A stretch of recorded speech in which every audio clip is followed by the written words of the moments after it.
दर्शनं मन्दहासरुचिराननं पूजितं सुरनरोत्तमरिमुदा धर्मनंदनमहं विचिन्तये।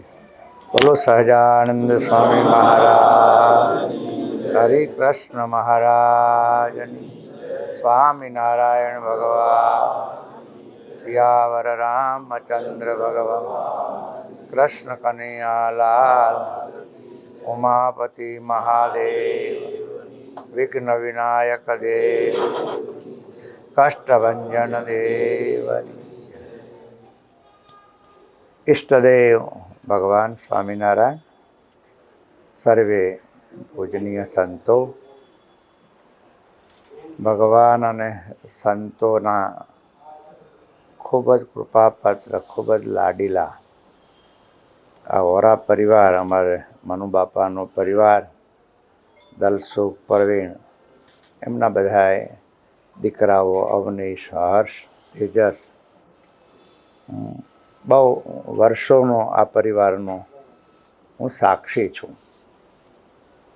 बगसरा पासेनु बहु नानकड़ू डमराळा गाम, त्यां पण एक वखत जवानो अवकाश मळेलो।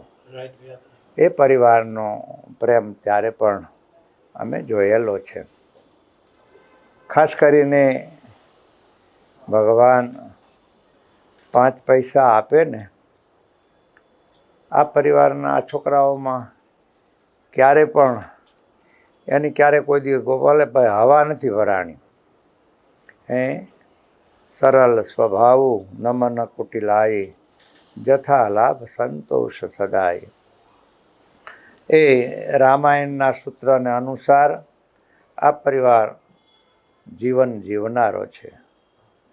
अनेक संघर्षो कर्या छे। जीवનમાં જ્યારે ધંધા રોજગાર કરતા હોય ત્યારે ઘણા ચડાવ ઉતારો પણ આવતા હોય, પણ એમની જે ભગવાન ને સંતો પ્રત્યેની નિષ્ઠા, મનુબાપા સહજાનંદ વિલામાં હોય કે શીલજ હોય, લગભગ મેં આમને ક્યારે પણ ગુરુકુળમાં ગેરહાજર જોયા હોય ને એવું મેં ક્યારે પણ જોયું નથી। જા અમારા ઋષિકેશ શિબિર હોય તો પછી અહીં બધા સંતો ત્યાં વયા ગયા હોય, આ સંસ્થાનું ધ્યાન કોણ રાખે? તો આ બધા 5-7 અમારા વડીલો બધાય છે ને એ રાત પાળે એ ચોકમાં ખુરશીઓ નાખી અને સંસ્થાનું ધ્યાન રાખનારા આવા સમર્પિત સેવકો છે। ડિજિટોન નો ઊંચો અવાજ, શું નામ થાય એનું સ્પેલિંગ? હા એમ નહીં, ડિજિટોન, હા એ દલસુખે ત્યાં ગુરુકુળની ગોદમાં એ જે ડિજિટોનનું મકાન છે ને, જ્યારે હું મેમનગર ગુરુકુળ રહેવા આવ્યો ને ત્યારે ગુરુકુળ હતો ને એ સામે એ એક મકાન હતું। એ મકાનનું નામ ભૂતિયો મહેલ કહેવાતું હતું। આ બાજુ વિકાસ ફ્લેટ હતા, બાકી કોઈ આજુબાજુ વસ્તી નહોતી। એવા સ્થાનમાં આ ભાઈઓએ ભગવાન અને સંતોના આશીર્વાદથી ધંધાની શરૂઆત કરી। ખાસ કરીને આ સહજ કુલિંગ ને નામ સહેજે સહેજે છે ને ઠંડક આપે, એનું નામ સહજ કહેવાય।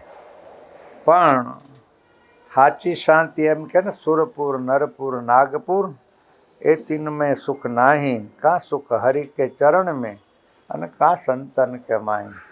સહજ સુખ લેવું હોય ને તો જરૂર મારે ને તમારે સૌ કોઈને છે ને ભગવાનનો આશરો અને સંતોનું સાનિધ્ય જેને હોય ને એને સહજ ઠંડક મળે ને મળે જ।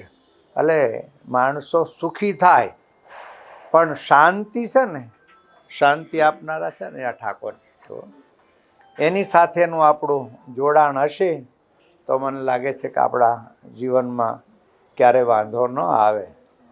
પશ્ચિમ ક્ષેત્રની અંદર હું તો આમ તો કહું સારા અમદાવાદમાં આ ભાઈઓ તો ઠેઠ પૂર્વ વિસ્તાર સુધીની એમની સર્વિસો ખૂબ જાણીતી છે ને બધા એને સંતોષકારક આપ્યું છે. ખાસ કરીને હવે તો મને આનંદ થાય કે બે ભાઈઓના દીકરાઓ પણ બધી રીતે તૈયાર, અવનીશ, હર્ષ વગેરે, તેજસ વગેરે છોકરાઓ પણ ખૂબ સારી રીતે તૈયાર થઈ રહ્યા છે.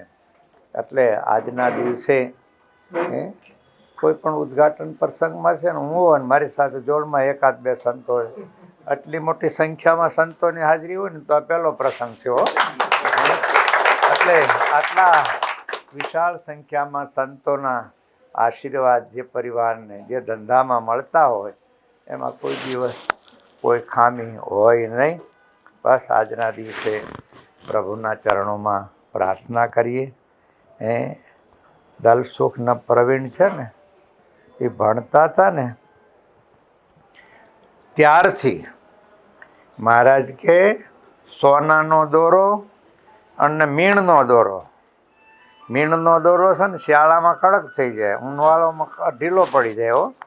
એમ માણસના કેટલાને જીવન હોય ને અમુક હરખો હોય ત્યારે બધા એમ દોડાદોડી કરતા હોય, પાછું ક્યાંક હરખું ન આવે, ધાર્યું ન થાય તો પાછા ઢીલા પડી જતા હોય. પણ મહારાજ કે હોનાનો દોરો છે ને 6 ઋતુમાં હરખો, એને કોઈ દિવસ કોઈ પણ વેધરની ઇફેક્ટ થાય જ નહીં. એમ આ છોકરાઓને કોઈ દિવસ ક્યારેય જગતના દેશકાળ લાગ્યા નથી. સહજાનંદ ગીલાવાળા સાક્ષી છે. એમના દીકરાઓના લગ્ન પ્રસંગ છે ને માંગલિક પ્રસંગ છે ને, એક તો અમે છે ને અમારા સંતોના કોઈના લગ્નમાં ન જાય, સાધુ માંડવામાં ન સારો લાગે સમજ્યા, અને એક બાવો છે ને બેંકમાં સારો ન લાગે સમજ્યા. પણ એવા આયોજન સરસ મજાના થાય ને એના પૂર્વકાળની અંદર છોકરાઓને ખૂબ મોટી સંખ્યામાં સંતો આશીર્વાદ આપવા માટે આવે. એટલે કહે છે ને આગે ધંધા પીછે ધંધા, ધંધા મધ્યે ધૂન લગાવે સો સાહેબ કા બંદા. ભગવાન વણાઈ જાય ને, હું ઘણી વખત દ્રષ્ટાંત આપું, 10 લીટર કે 20 લીટર દૂધ હોય ને એમાં મેળવણ છે ને તો ખરખર સાહેબ 2 છાંટા જ નાખવાના હોય હો. પણ એ દૂધ છે કિંમતી થઈ જાય, પણ મેળવણ ન નાખાય ત્યારે તો ફ્રીજ થઈ ગયા. આપણે કોકને કહીએ ને તો કે અમે તો ફ્રીજમાં મૂકી દઈએ, પણ ફ્રીજ વગરનું, મેળવણ વગરનું દૂધ છે ને એ નકારું થઈ જાય, બગડી જાય. એમ જેના જીવનમાં ભગવાનનો આશરો છે, સંતોનું સાનિધ્ય છે ને એ આપણા જીવનનું મેળવણ છે. એ સાથે હોય તો કોઈ દિવસ ક્યારે પણ વાંધો આવે નહીં.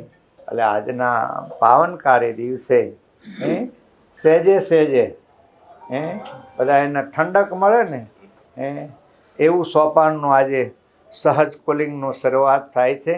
બસ ભગવાનને પ્રાર્થના કરી, ભગવાન તમારા ગ્રાહકોને તમારા પ્રત્યેનો ખૂબ સંતોષ છે અને વિશેષને વિશેષ સંતોષ આપે અને તમારા જીવનમાં ભગવાન સાથે ભળી અને ખૂબ સારી પ્રગતિ કરાવે એવી ભગવાનના ચરણોમાં પ્રાર્થના કરી વિરમું છું.